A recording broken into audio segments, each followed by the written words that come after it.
पुस्तक का नाम धर्मतंत्र से लोक शिक्षण, प्रयोग और उपलब्धियां। ऑडियो 5। कथा प्रवचनों की त्रिवेणी। धर्म के व्यवहार प्रक्रिया को समझने के लिए दो प्रयोग चलते हैं। पहला, कथा प्रवचनों द्वारा धार्मिक तत्वज्ञान को लोकमानस में प्रवेश कराना। दूसरा, धर्मानुष्ठानों, कर्मकांडों द्वारा भावनात्मक वातावरण बनाना और उस अवसर पर कुछ उपयोगी तथ्यों के प्रति निष्ठाएं उत्पन्न करना। यह दोनों ही पत्रिकाएं युग निर्माण योजनाओं द्वारा अपनाई गई हैं और उनका प्रयोग इस प्रकार किया गया है जिसमें प्राचीन परंपराओं का निर्वाह व्यक्ति, परिवार और समाज को प्रगतिशील एवं परिष्कृत बनाने के लिए किया जा सके। कथाएं एक दिन की, एक सप्ताह की तथा जैसा अवसर हो इस प्रकार का कार्यक्रम बनाकर कही जाती हैं। घटनाक्रमों के साथ साथ व्यक्ति और समाज की आधुनिक समस्याओं एवं उनके समाधान जोड़ते चलना अपनी विशेष शैली है। युग निर्माण योजना द्वारा कथा पक्ष में 3 आधार अपनाए गए हैं: रामचरित्र, कृष्ण चरित्र, सत्यनारायण। इन तीनों के सहारे घर घर, गांव गांव आदर्शवादी आस्थाओं की पुण्य प्रतिष्ठापना का कार्य हाथ में लिया गया है। उपरोक्त तीनों कथाओं को भली प्रकार सुनियोजित बना देने के लिए जो ग्रंथ लिखे और प्रकाशित प्रचारित किए गए हैं वे यह हैं: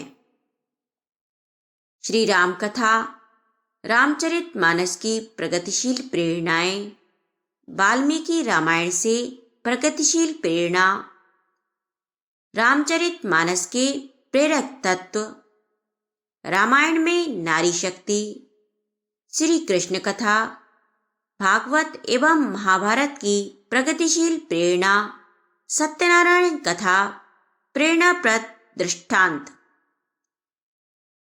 इन ग्रंथों के आधार पर कथावाचक तैयार करने के लिए समय समय पर प्रशिक्षण शिविर लगाए जाते हैं और उनमें कथा शैली का अभ्यास करके कथावाचक निकलते हैं।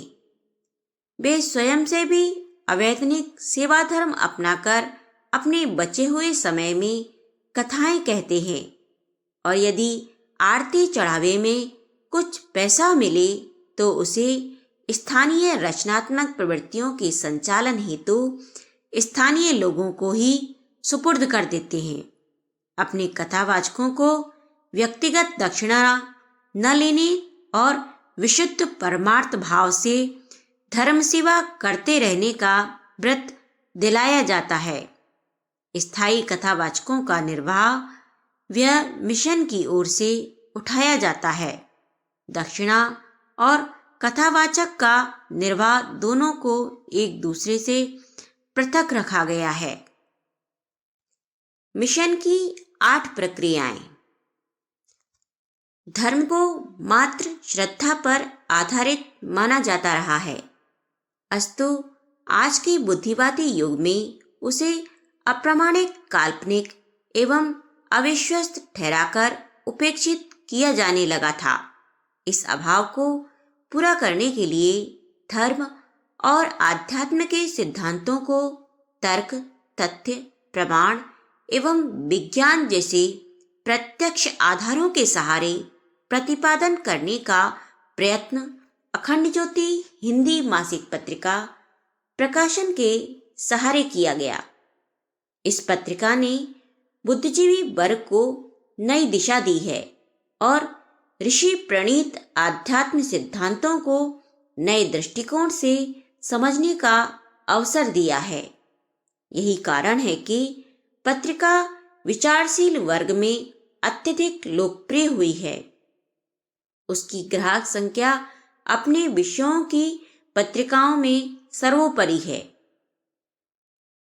हिंदी अखंड ज्योति पिछले 40 साल से अनवरत प्रकाशित हो रही है। हर वर्ष अधिक लोकप्रिय होते जाना और ग्राहक संख्या बढ़ते जाना उसकी अपनी विशेषता है। अखंड ज्योति लेख प्रधान है। इन्हीं आदर्शों को घटनाओं, जीवन चरित्रों, संस्मरण को प्रसंगों के माध्यम से सर्वसाधारण के लिए रुचिकर बनाने के लिए एक दूसरी हिंदी मासिक पत्रिका युग निर्माण योजना निकलती है। नई पीढ़ी ने इसे बहुत पसंद किया गया है। अखंड ज्योति और युग निर्माण योजना के अधिक उपयोगी लेखों को देश की अन्य भाषाओं में अनुवादित करके प्रकाशित करने का सिलसिला भी पिछले 10 वर्ष से चल रहा है। इस संदर्भ में निम्न मासिक पत्रिकाएं और भी अपने प्रकाशन के अंतर्गत निकल रही हैं।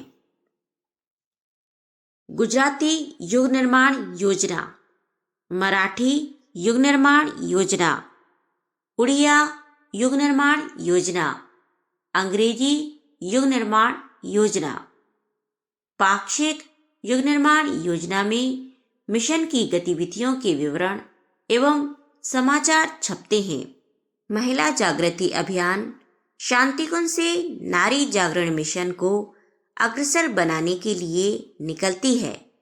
इस प्रकार कुल 8 पत्रिकाएं प्रकाशित होती हैं।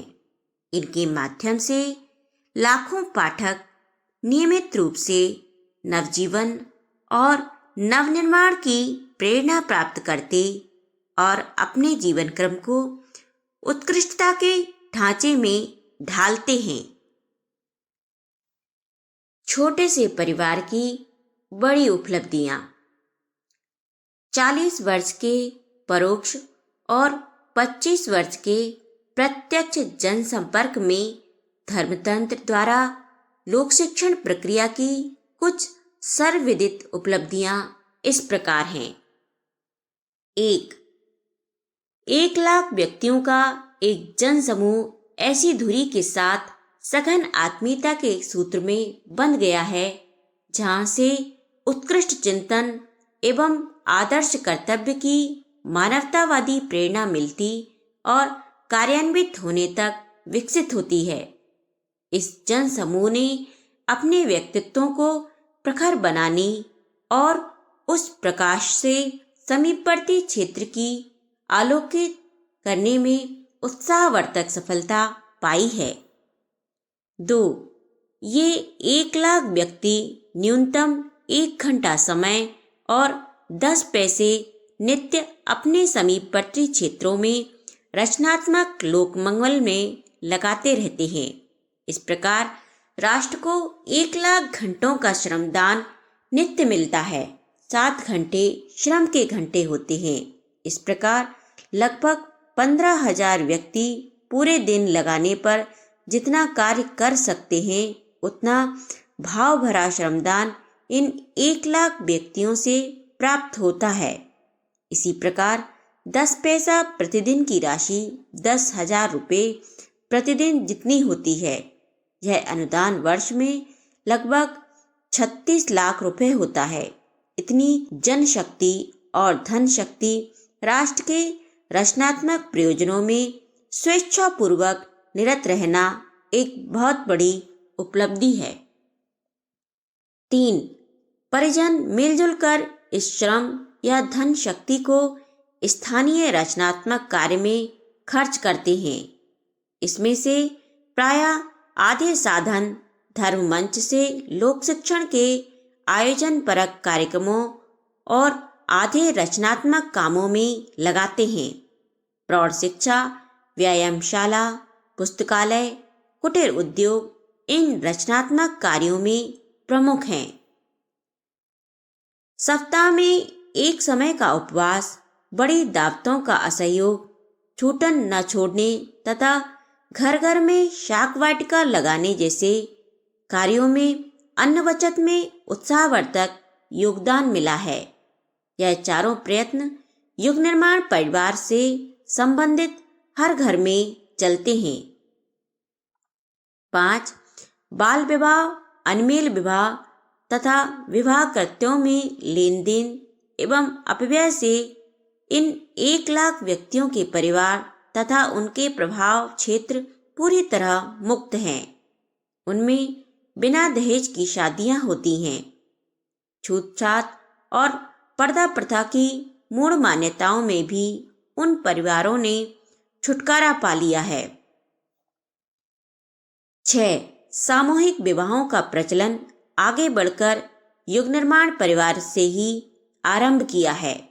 इस प्रकार के आयोजन उत्तर प्रदेश, मध्य प्रदेश, राजस्थान और बिहार में विशेष रूप से हुए हैं। इनके लिए जातिगत समितियां गठित की गई हैं और श्रेय उन्हीं को ही दिया गया है, पर इन समस्त आयोजनों के पीछे युग निर्माण परिवार के लोगों के मस्तिष्क एवं प्रयास ही काम करते रहे हैं। विगत 5 वर्षों में इस प्रकार के प्रायः 10,000 विवाह कराने में सफलता मिली है। 7. नशेबाजी के विरुद्ध सशक्त प्रचार किया जाता रहा है। गत वर्षों से प्रतिज्ञाबद्ध रूप से 10 लाख से अधिक ही व्यक्तियों ने नशा छोड़ा होगा। 8. संतान न बढ़ाने की बात सदा से लिखी और कही जाती रही है। व्यक्तिगत परामर्श देकर हजारों नर नारियों को नसबंदी कराने के लिए सहमत कराने में आश्चर्यजनक सफलता पाने वाली भारत की धर्म संस्थाओं में एकमात्र युग निर्माण योजना ही है। उसके लिए उसे पुरातन पंथियों के कठोर लांछन आए दिन सहने पड़ते रहते हैं। 9. सामूहिक श्रमदान का प्रचलन अपने प्रभाव क्षेत्र में उत्साहपूर्वक किया गया है। फलतः गांव मोहल्लों की सफाई, मलमूत्र, कस सदुपयोग, लकड़ी तथा फल देने वाले पेड़ लगाना और उनके पोषण का प्रबंध करना, गुंडागर्दी रोकने के लिए सुरक्षा दल के रूप में प्रतिरोध खड़ा करना, कुएं, तालाब, रास्ते आदि की सफाई करना, मंदिरों का जीर्णोद्धार जैसे कार्यों में स्वयंसेवी श्रम शक्ति का संगठित उपयोग किया जाता रहा है। इससे सैकड़ों गांवों की जनता प्रभावित और लाभान्वित हुई है। 10. जमाखोरी, मुनाफाखोरी, कर चोरी, रिश्वत, मिलावट, कम नापतोल जैसे आर्थिक अपराधों के विरुद्ध हर जगह वातावरण बनाया गया है। कुरीतियां, मूढ़ मान्यताओं, अंधविश्वासों को अस्वीकार करने का साहस जगाया गया है। इस प्रतिरोध में युग निर्माण योजना के सदस्य आए दिन गाली खाते और प्रहार सहते रहते हैं। इन्हें सहने को परिजन तब प्रतीक्षा माने और अपने प्रयत्नों में साहसपूर्वक डटे रहें। यह पाठ परिजनों ने आरंभ से ही पढ़ लिया होता है। 11. सहकारी संगठन बनाकर उपभोक्ता भंडार खोलने और कुटीर उद्योग चलाने में युग निर्माण परिवार सदा उत्साहपूर्ण भूमिका निभाते हैं।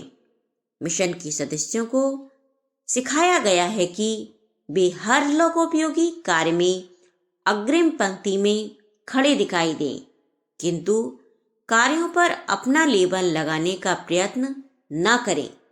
श्रेय जानबूझकर अन्य लोगों को अथवा अन्य संगठनों को दिलाने की उदारता बरतें।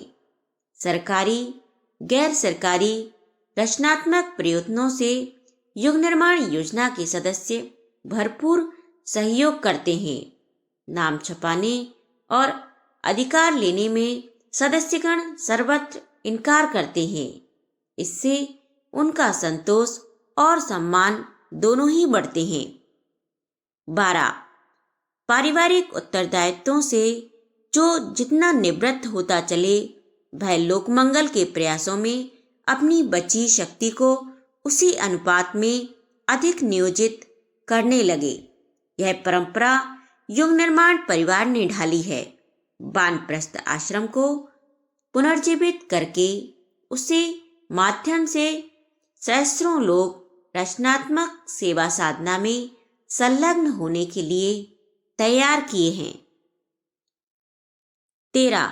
1 से 10 की नीति हर परिजन अपनाता है।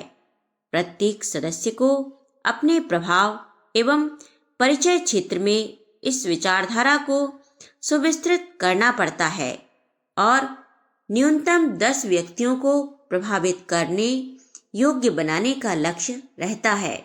इसके लिए उसे छोला पुस्तकालय के माध्यम से सत्साहित्य देने वापस लेने के लिए अतिरिक्त व्यक्तिगत संपर्क भी बनाना पड़ता है।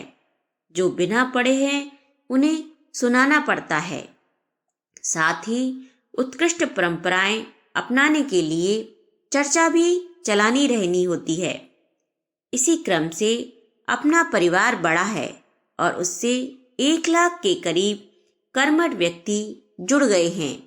यह प्रक्रिया आगे चलेगी और नवनिर्माण के प्रयासों से अत्यंत व्यापक क्षेत्र को आलोकित करेगी, यह निश्चित है।